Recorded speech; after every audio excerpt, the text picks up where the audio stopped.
When Hiranyakashipu was freed from the hands of Nrsimhadeva, he falsely thought that the Lord was afraid of his prowess. Therefore, after taking a little rest from the fight, he took up his sword and shield and again attacked the Lord with great force. Making a loud, shrill sound of laughter, the Supreme Personality of Godhead, Narayan, who is extremely strong and powerful, captured Hiranyakashipu, who was protecting himself with his sword and shield, leaving no gaps open.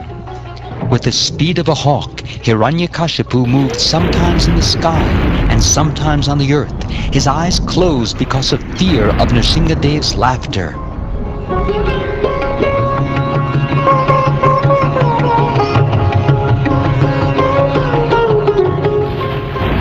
Snake captures a mouse, or Garuda captures a very venomous snake, Lord Nrsimhadeva captured Hiranyakasipu, who could not be pierced even by the thunderbolt of King Indra.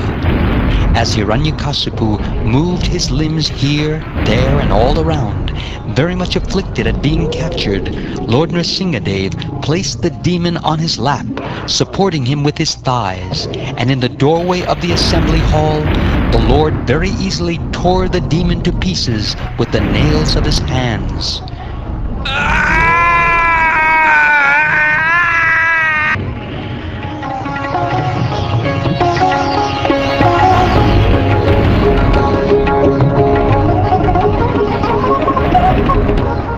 Lord Nrsimhadeva's mouth and mane were sprinkled with drops of blood, and his fierce eyes, full of anger, were impossible to look at.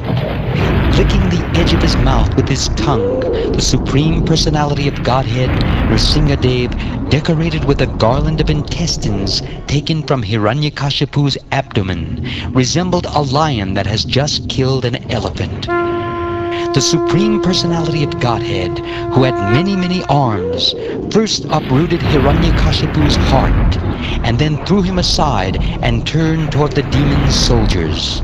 These soldiers had come in thousands to fight with him with raised weapons, and were very faithful followers of Hiranyakashipu, but Lord Nrsimhadeva killed all of them merely with the ends of his nails.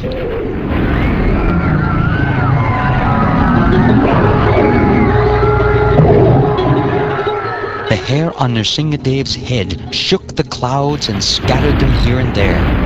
His glaring eyes stole the effulgence of the luminaries in the sky, and his breathing agitated the seas and oceans. Because of his roaring, all the elephants in the world began to cry in fear.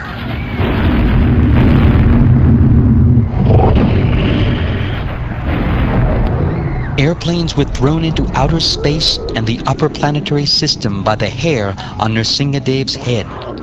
Because of the pressure of the Lord's lotus feet, the earth appeared to slip from its position, and all the hills and mountains sprang up due to his intolerable force.